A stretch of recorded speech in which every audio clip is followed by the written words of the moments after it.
biayanya itu cuman waktu itu 50 juta dalam 2 tahun. Iya. Jadi masih masih inilah. Jadi sekolah pilot mahal memang iya, tapi kalau swasta bisa 1 M atau berapa ratus juta gitu ya. Saya bisa sampai seperti ini ya karena perjuangan bapak saya sama ibu saya dan sama Iya. mereka. Jadi makanya saya eh, gitu menghargai pendeta.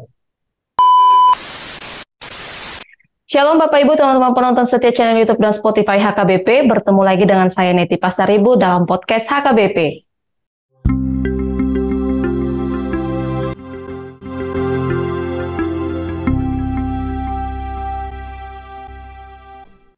Seperti yang kita tahu teman-teman bahwa perkembangan sosial media pada saat ini sangat melejit, sangat kuat ya. Bahkan ada banyak sekali orang-orang yang kemudian hadir menjadi konten kreator baik di Instagram, TikTok, dan sosial media lainnya. Nah, saat ini podcast HKBP kehadiran salah seorang konten kreator tersebut.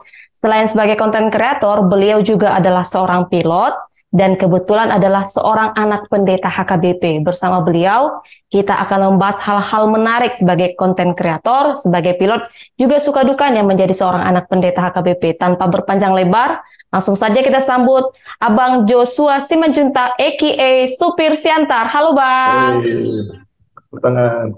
Tepuk tangan. Halo HKBP, halo suara HKBP, halo Ina, Halo salam kenal Bang, Ina. salam kenal. Tadi Iya, saya belum nanya ya Bang, Abang sehat ya? sehat-sehat puji Tuhan. Ina Ya, gimana kabarnya? puji Tuhan sehat Bang. Seperti yang terlihat sehat. Amin, amin. Itu sukacita saya tuh Ina. Oke, Oh, oke. Yang percobaan kedua nih ya Bang ya. Setelah latar biru ya. Langsung aja nih Bang. siap. Pertanyaan pertama sesuai dengan skrip ya Bang. Apa sih kesibukan yang Abang jalani saat ini? Ya basa-basi sih Eh, sebenarnya seperti yang saya sampaikan tadi selain Oh iya, pilot, iya, konten iya. kreator. Siap, siap. Oke. Ya Ya, silakan Bang. kesibukan saya sekarang ini ya mungkin kalian udah tahu kan kalau saya itu berprofesi sebagai seorang pilot. Nah, di samping itu juga saya itu sekarang udah mulai main media sosial lah melalui platform TikTok ini gitu loh. Jadi ya kesibukan saya sehari-hari kalau nggak terbang, libur ya kadang bikin-bikin konten lah, ngedit-ngedit itu aja sih. Inang. Oke. Itu kesibukan saya untuk saat Nah, ini. Kebetulan kebetulan saya masih lajang jadi saya belum belum ada ngurus anak atau apa yang lain gitu. oke, oke. Nanti bisa saya kenalkan sama teman-teman saya Bang. Ya. Ah, kan kalau yang kami tahu nih ya Bang ya, sebagai pilot itu kan sibuk. Tapi kenapa sih Abang masih menyempatkan diri sebagai konten kreator? Apa motivasi awal Abang awalnya ketika join sebagai konten kreator di TikTok ya Bang ya? Jadi gini sih sebenarnya semenjak pandemi, jadi pandemi 2020 ya mulai ya, kalau nggak salah. Iya, iya, Itu 2020. tuh kesibukan saya sebagai seorang penerbang itu banyak berkurang 2020 ya. Jadi kayak saya dulu hampir tiap hari saya terbang. Jadi semenjak COVID itu kemarin itu mungkin saya terbang sebulan itu 2, 3 atau 4 kali doang sebulan gitu loh. Jadi banyak waktu saya kosong waktu itu. Nah, untuk memutuskan saya jadi main media sosial melalui TikTok ini sebenarnya nggak sengaja. Nah, Iya. makanya saya bilang saya nggak sengaja waktu itu. Saya udah sering, saya pernah lah download TikTok gitu kan, cuma ngeliat-liatin orang gitu kan. Nah, iseng-iseng saya masukin satu video gitu kan inangnya. Tiba-tiba pas video pertama itu langsung naik FYP lah istilahnya kalau zaman Iya. sekarang ya.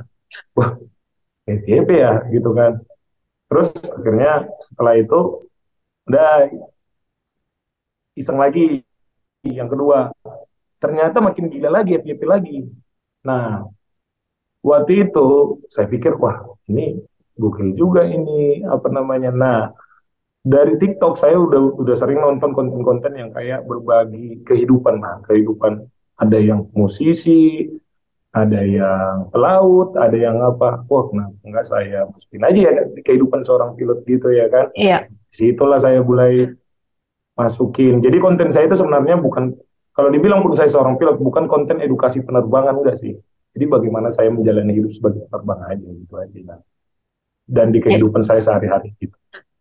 awalnya coba-coba Jadi ya untuk Bang. membagi waktunya itu sih sekarang sih masih oke lah. Jadi saya nggak terlalu sibuk juga. Aman. Ya, berarti memang pandemi ini banyak juga ya membawa dampak positif untuk orang-orang ya Bang ya. Ya sejujurnya ya kalau kita pas lagi dapat positif ya positif. Iya, Pas lagi negatif ya negatif juga. Jadi ya mau keadaannya seperti apapun ya selalu ada lah buat ini. Kalau buat iya, saya ada positifnya juga, tapi negatifnya ada juga. Saya jadi tak jarang terbang gitu. iya. Jadi syukuri aja padanya. Tapi kan jarang terbang, tapi kemudian jadi konten kreator Bang. Yoi, yoi, benar, benar, benar. Jadi ya, saya dapat experience baru lah di hidup saya gitu. Jadi saya, Ya, wah, istilahnya, saya ini dulu nggak bisa menyangka seperti ini. Gitu. Tiba-tiba karena pandemi, wah, meledak media sosialnya ya udah.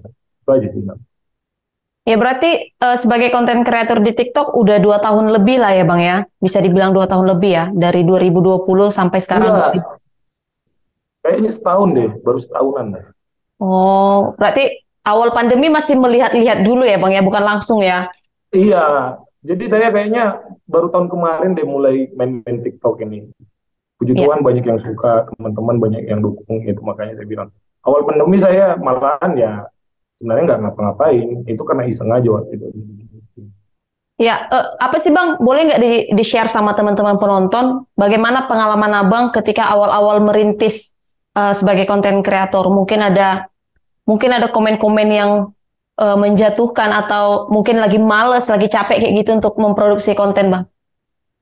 Iya kalau awal-awal saya puji Tuhan ya, waktu itu kalau saya awal-awal saya membangun TikTok ini nggak dengan niat, tapi Iya. dengan rezeki gitu loh. Jujur aja kalau saya bilang, saya nggak niatin saya, oh saya jadi akan menjadi seorang content creator, saya membuat platform dan ini saya akan bisa enggak. Saya jujur aja, saya ini ketidaksengajaan, ya kan? Ketidaksengajaan akhirnya konten saya naik. Nah, di situ saya baru mikir, oh gimana saya cara mempertahankan platform saya ini bisa menjadi pelajaran buat semua orang gitu loh.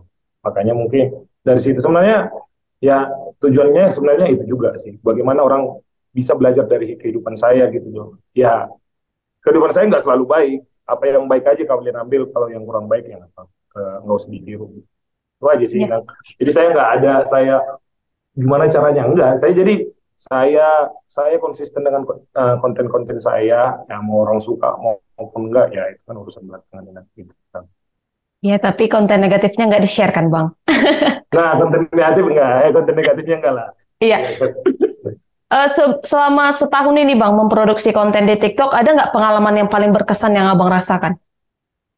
Yang paling berkesan sih, sebenarnya saya pembuatan konten-konten saya juga banyak kan di kehidupan saya sehari-hari kan. Contohnya saya Iya. terbang, contohnya saya nginap di luar negeri, ataupun saya konten saya pulang kampung, ataupun saya konten saya bersih-bersih rumah. Itu sebenarnya hal-hal yang sudah biasa saya lakukan dari dulu gitu loh. Jadi saya nggak ada ngebuat konten-konten yang di luar dari. Jadi saya ngerasa jadi ya biasa aja gitu loh. Karena itu memang apa yang saya share itu adalah apa yang saya lakukan dari dulu.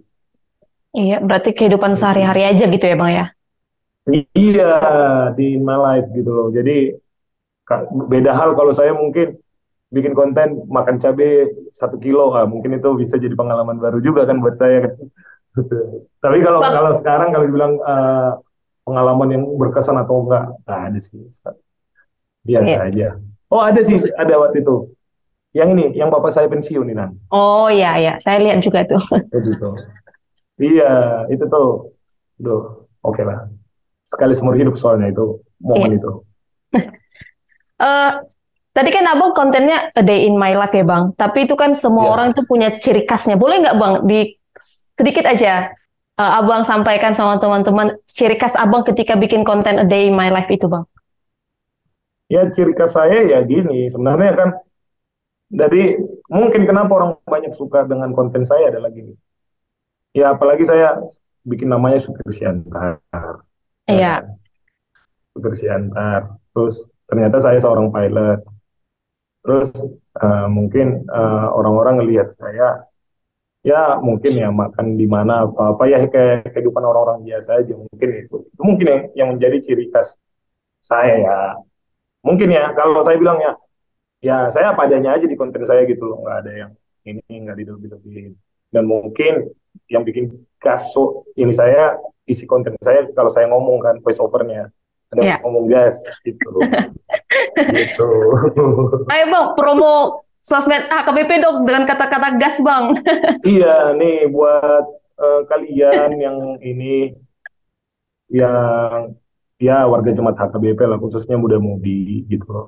HKBP sekarang itu sudah mulai merambah ke media sosial juga saya lihat di TikToknya, saya lihat di Facebook ataupun di mana-mana. Nah, kalau bisa kalau kita dukung lah sosmednya HKBP, suara HKBP di platform TikTok ataupun di ya memang sih Nang saya sangat bersyukur HKBP melek dengan itu karena memang pemberitaan tentang firman pun nggak harus offline lagi kan melalui Ya, apapun ya bukan cuman firman sih mungkin juga rencana kerja kegiatan. apa yang dicapai semua di situ kalau kalian mau tahu tentang HKBP sedikit banyaknya apalagi kita tinggal di Jakarta kita mau tahu nih kantor pusat itu gimana sih siapa sih ininya nah kalian follow nih suara HKBP ya nggak ya Gas.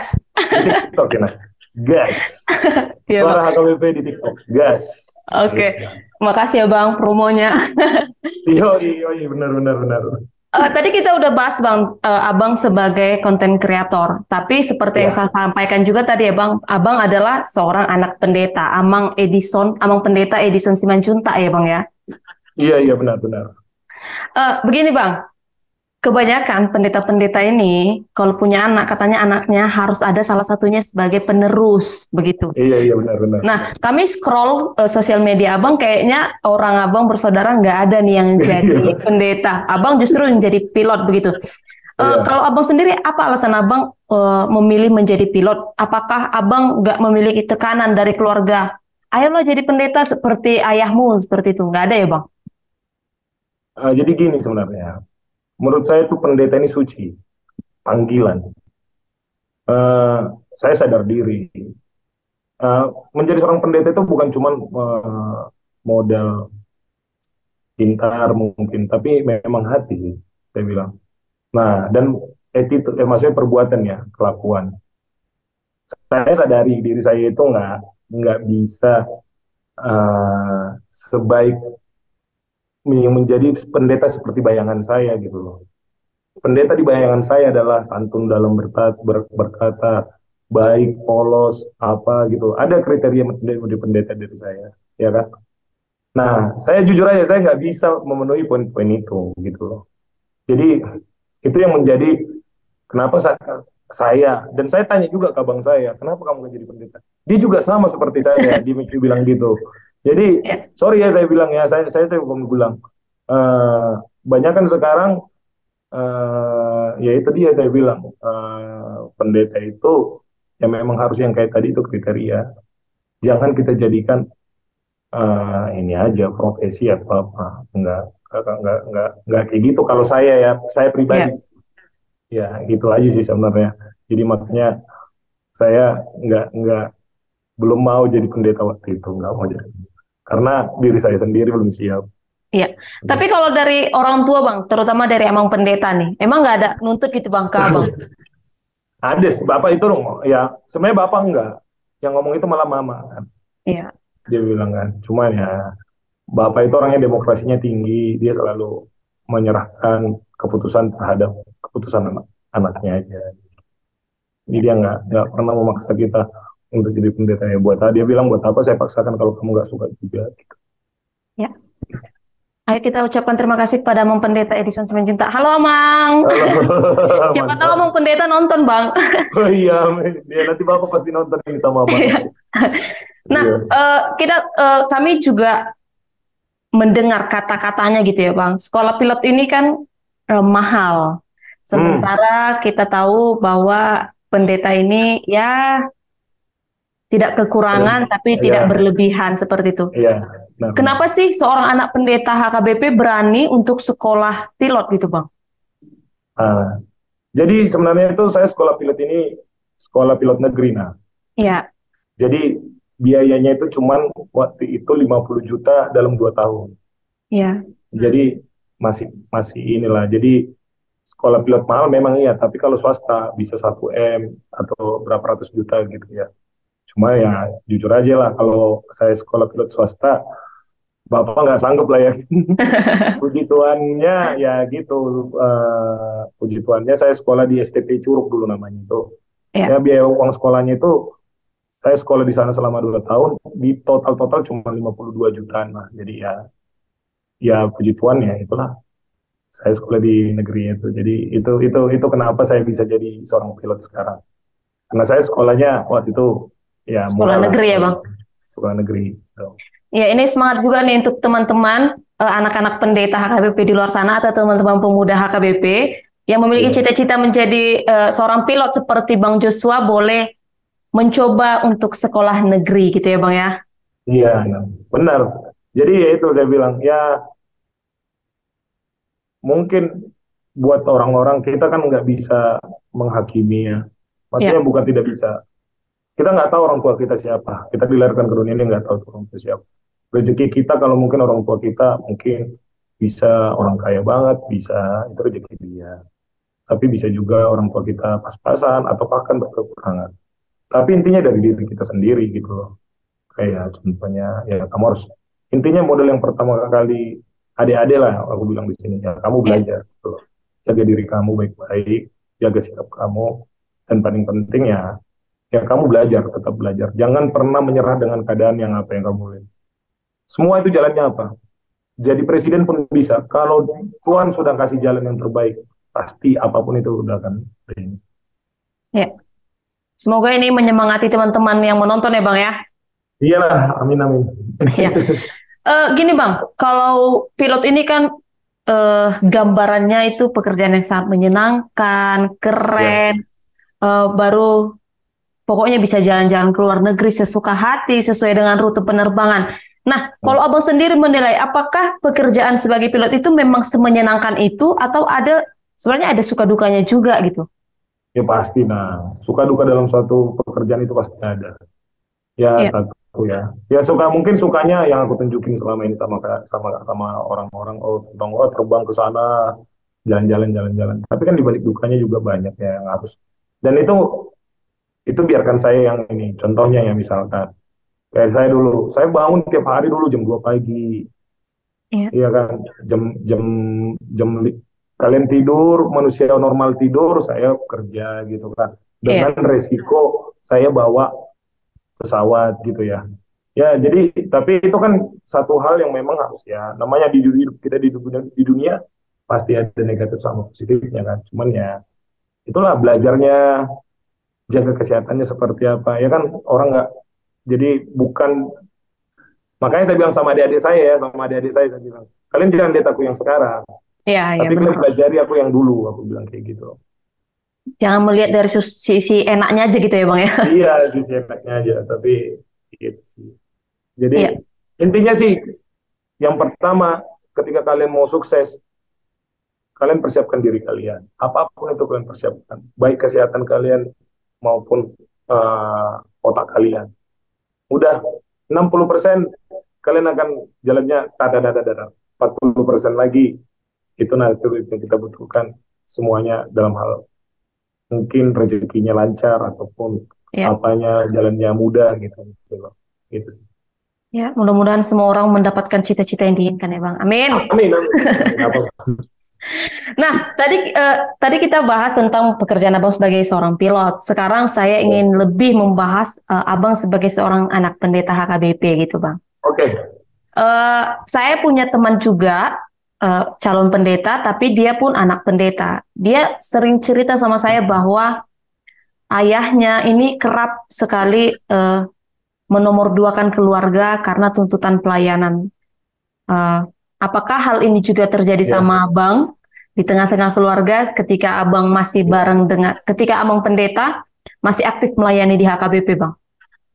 Oh iya, jadi dulu itu mama yang ngedoktrin kita. Wis, apa nih doktrinnya, Bang? Doktrinnya itu. Kita nomor dua deh. Nomor dua. Ya, Nomor satu itu bapak itu gerejanya kan. Ya, Tapi itu kan dalam artian pikiran, dalam artian gini ya. Makanya bapak itu gini, Nang, saya mau cerita ya. Iya, Sebelum pensiun, bapak itu nggak pernah di rumah saya ya, di rumahku. Walaupun dia udah mau pensiun. Di iya. rumahku di atas 2 minggu.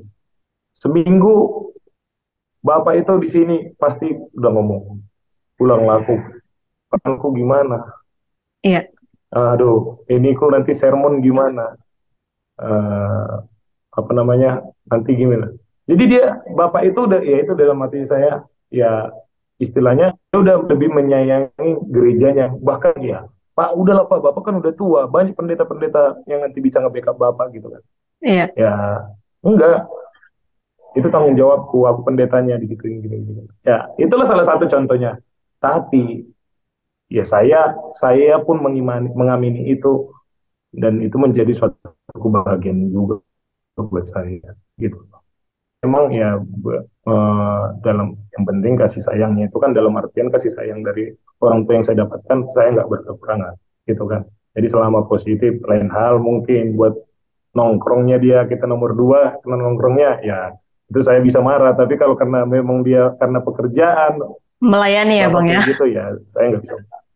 Iya, Eh, iya, Begini juga Bang, ada salah satu lagi ciri-ciri dari pendeta HKBP adalah biasanya 5 tahun sekali akan pindah dari satu ya, satu gereja ke gereja lain. benar.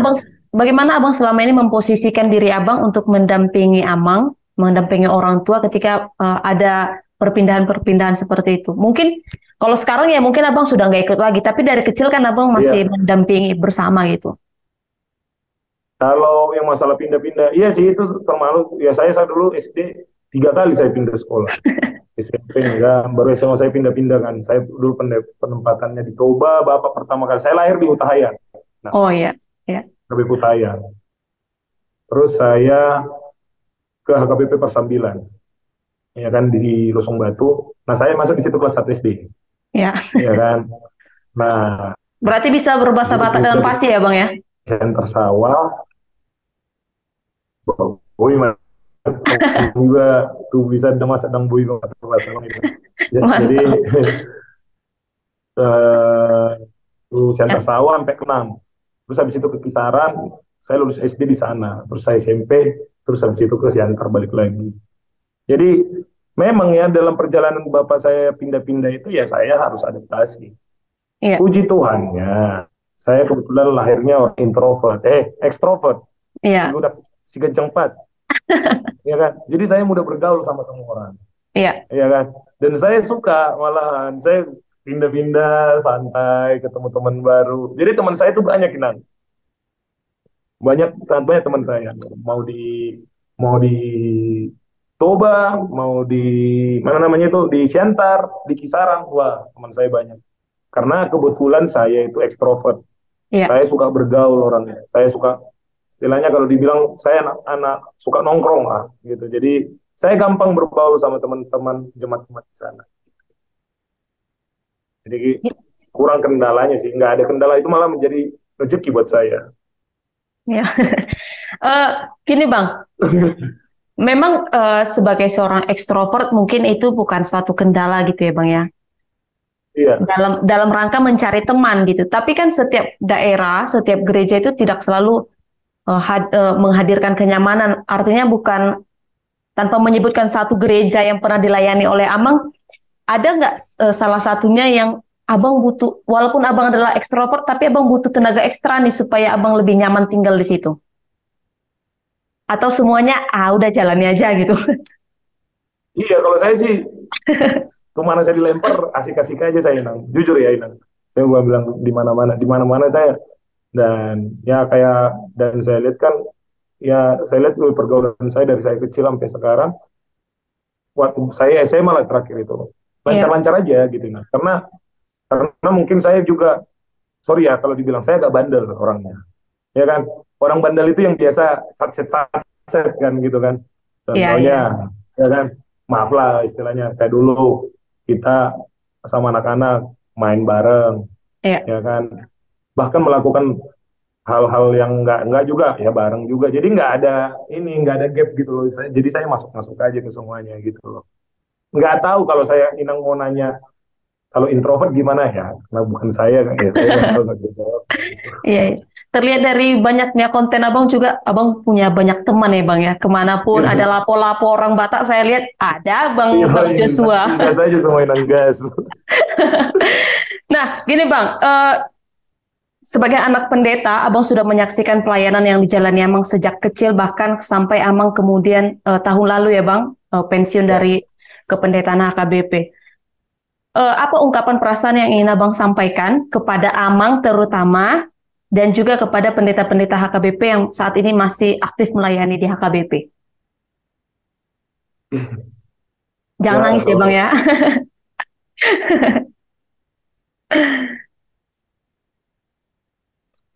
saya sedih kalau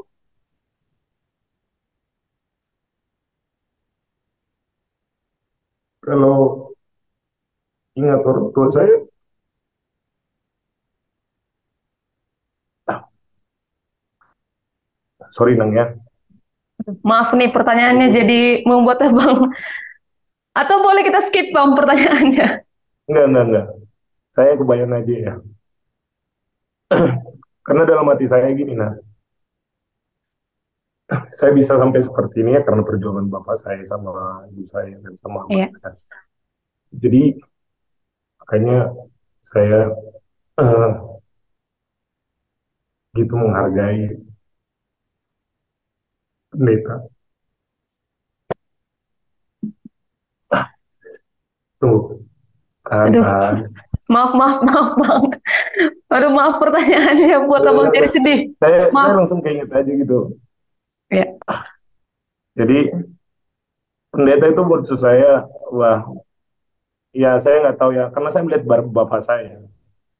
Pendeta yang saya lihat itu adalah bapak saya, karena yang saya lihat itu dia ya. iya, Ya, ya kalau saya lihat sih, itu makanya saya sangat sayang sama pendeta gitu loh. Jadi mungkin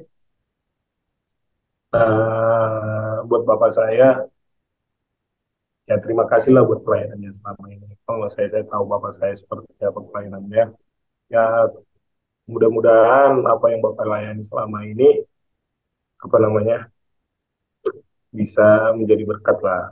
Ya, saya udah merasakan berkat yang bapak saya tanam selama ini kan. iya. Kayak saya sama bang saya, contohnya saya lihat pelayanan bapak saya. Pendeta itu nggak akan kalau kalau pendeta berharap kaya itu nggak akan. Kalau dari pekerjaannya, tapi dia akan mendapat berkat lebih itu dari anak-anaknya. Jadi kalau maaf ya kalau saya bilangnya, kalau kalau kamu mau menjadi seorang pendeta dan kamu pengen kaya, jangan jadi pendeta. Iya, ya jadi pengusaha aja gitu. Atau jadi Jadi pilot ya bang ya? apa? Atau jadi pilot? Ya itu jadi pilot gitu benar. Tapi kalau kalau kalau kamu pendeta bisa kaya bisa, tapi dari anak-anaknya. Itu yang saya rasakan.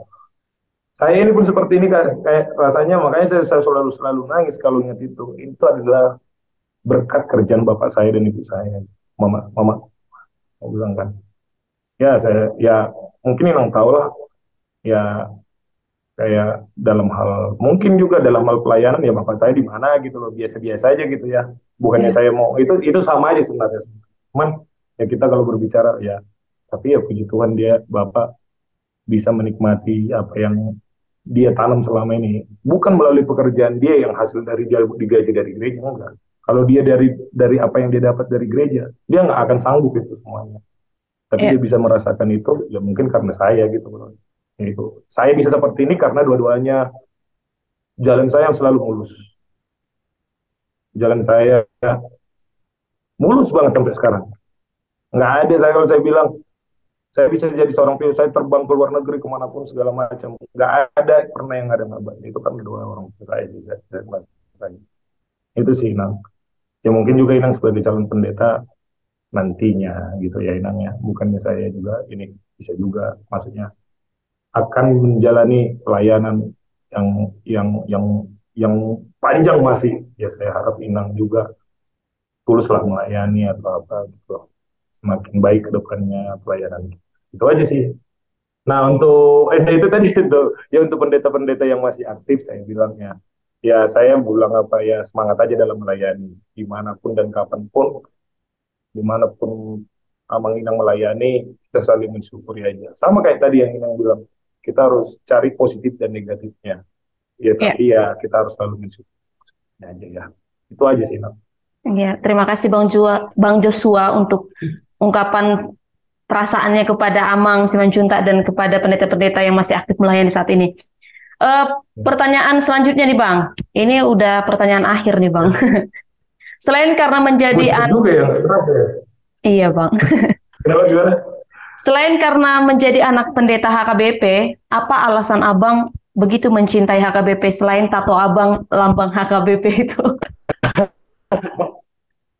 Jujur ya Inang ya, Iya, kenapa saya sayang HKBP? Ya karena itu tadi, karena bapak saya. iya, Ya kalau mau mendengarkan firman Tuhan, di mana aja pun kita bisa itu tergantung diri kita. Tapi itu yang saya bilang, saya akan karena saya bisa seperti ini ya karena HKBP. Itu iya. aja. Ya kan bapak saya dapat duit dari gereja, dari ini akhirnya menyekolahkan saya. Simpel itu aja sih sebenarnya. Gitu loh. Kalau kalau kita berbicara plus minusnya HKBP, wah panjang lagi ceritanya nanti kan. Tapi kalau saya pribadi karena itu aja. Jadi eh, eh, karena saya merasa saya bisa seperti ini ya karena HKBP, bapak saya pendeta HKBP, ya makanya saya akan mencintai HKBP. Ya saya bukan melihat siapapun, tapi saya melihat HKBP-nya. Hidup HKBP. Oke, Pertanyaan terakhir nih Bang, sebagai penutup. Tadi kan Abang bertanya, perlu nggak Alkitab apa segala macam gitu. Saya yakin bahwa Abang adalah orang yang ya mencintai Alkitab. Boleh nggak di-sharing satu ayat Alkitab yang menjadi ayat favorit Abang? yang ini sih, yang apa namanya, Matius 7 ayat 7 itu. Apa tuh? Aduh, aku kata-katanya salah salah ini kan kadang Alkitab ini kadang Iya, salah salah dikit aja langsung ini ya kan. Yang ada min- dibilang mintalah maka akan diberikan kepadamu, ketoklah maka pintu akan diberikan kepadamu. Itu saya tuh itu saya sangat suka. ya. Oke teman-teman, semoga Matius 7 yang menginspirasi Matius 7 ayat 7 yang menginspirasi Bang Joshua bisa juga menginspirasi teman-teman semuanya. Kita udah di akhir podcast kita Bang. Terima kasih Bang Joshua sudah hadir di podcast AKBP. Ya, siapin Nang. Kami Mudah-mudahan berdoa. nah, Ya, silakan Bang. ya mudah-mudahan ya saya juga mau ngucapin terima kasih buat ini ya. Iya, Saya juga silakan Bang. mau ngucapin terima kasih buat suara KBP yang udah ngundang saya ini di podcast. Ini ya saya agak bangga juga sih. Saya memang merasa saya nggak ada pernah berkontribusi banget terhadap gereja gitu kan. Tapi yang mudah-mudahan hal yang seperti ini Inang masih ya bisa menjadi pelajaran lah buat adik-adik juga.